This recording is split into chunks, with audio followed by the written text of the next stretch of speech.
ગત ગુરુવારના મધરાત્રે રાજકોટ મહાનગરપાલિકાની town planning શાખા દ્વારા જે રાજકોટના મવડી વિસ્તારમાં 12 જેટલા મંદિરોનું જે ડિમોલેશન કરવામાં આવ્યું, ત્યારે રાજકોટ શહેર કોંગ્રેસ દ્વારા અત્યારે શહેરના ત્રિકોણબાગ ખાતે ધરણાનો એક કાર્યક્રમ યોજવામાં આવ્યો છે। આપણી સાથે રાજકોટ શહેર કોંગ્રેસના પ્રમુખ રાજદીપસિંહ છે, આપણે તેમની સાથે વાત કરવાનો પ્રયાસ કરીશું। રાજદીપસિંહ, અત્યારે ધરણાનો કાર્યક્રમ, કયા પ્રકારનો વિરોધ? રાજકોટ સ્થાનિક સ્વરાજની ચૂંટણી પૂર્ણ થયા બાદ અડધી રાતે જેમ લૂંટારૂ લોકો આવે એમ મહાનગરપાલિકાના તંત્ર દ્વારા રાજકોટના અલગ અલગ વિસ્તારોમાં 13 જેટલા મંદિરોનું ડિમોલેશન કરવામાં આવે। એમાં જાજા મંદિરો આપણા કષ્ટભંજન દેવ હનુમાન દાદાના હતા।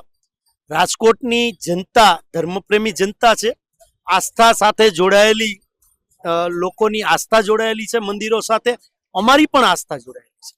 જ્યારે કોઈ પણ મંદિરોનું ડિમોલેશન કરવું હોય, કોઈ પણ ધર્મનું ન કરવું જોઈએ, અને જો વિકાસ માટે કરવું હોય તો ધર્મગુરુઓ સાથે ચર્ચા થવી જોઈએ, સોસાયટીના રહીશો સાથે ચર્ચા થવી જોઈએ, અને પછી એમાં આગળ વધવું જોઈએ। આ તો માત્ર ને માત્ર ચોરી છુપે કોઈની સાથે ચર્ચા કર્યા વગર મંદિરોને દૂર કરવાનું કામ ભારતીય જનતા પાર્ટીના સત્તાધારી લોકો દ્વારા કરવામાં આવેલું છે।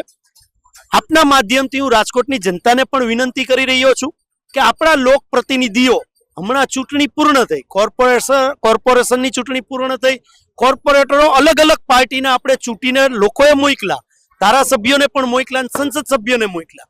તો બંધારણે જે આપણને હક આપેલો છે લોકશાહીની અંદર, કે લોકોને પણ બે હાથ જોડીને હું વિનંતી કરું છું કે વોર્ડ નંબર 8 હોય, વોર્ડ નંબર 9 હોય, વોર્ડ નંબર 12 હોય, વોર્ડ નંબર 11 હોય, ત્યાં મંદિરો તૂટ્યા છે। તો લોકપ્રતિનિધિઓને લોકોએ જાગૃત બનીને પ્રશ્ન પૂછવો જોઈએ કે અડધી રાતે મંદિરો કેમ તૂટી રહ્યા છે?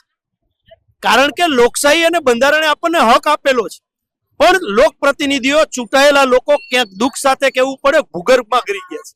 જ્યારે રાતે ડિમોલેશન થતું હતું ત્યારે એક પણ વ્યક્તિ ફેરકો નથી।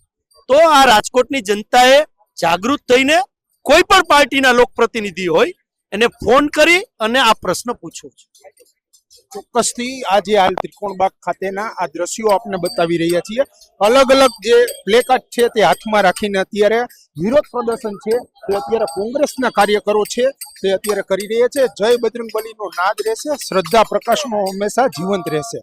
મંદિરનો ઓટલો તૂટ્યો છે પણ ભક્તોના વિશ્વાસનો કિલ્લો આજે પણ અડીખમ છે। હાથમાં ગદા તેમજ શ્રીરામ જયરામની જે ધૂન બોલીને રાજકોટ શહેર કોંગ્રેસના જે કાર્યકરો છે તે અત્યારે અંદાજિત 30 થી 40 જેટલા જે કાર્યકરો છે તે અત્યારે વિરોધ પ્રદર્શન છે તે કરી રહ્યા છે।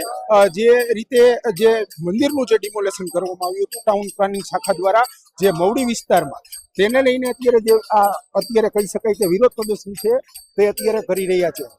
આગામી દિવસોમાં જે વાત કરવામાં આવે, હવે કયા પ્રકારની જે કોંગ્રેસ છે તે આક્રમક મૂડમાં જોવા મળે તે જોવું રહ્યું।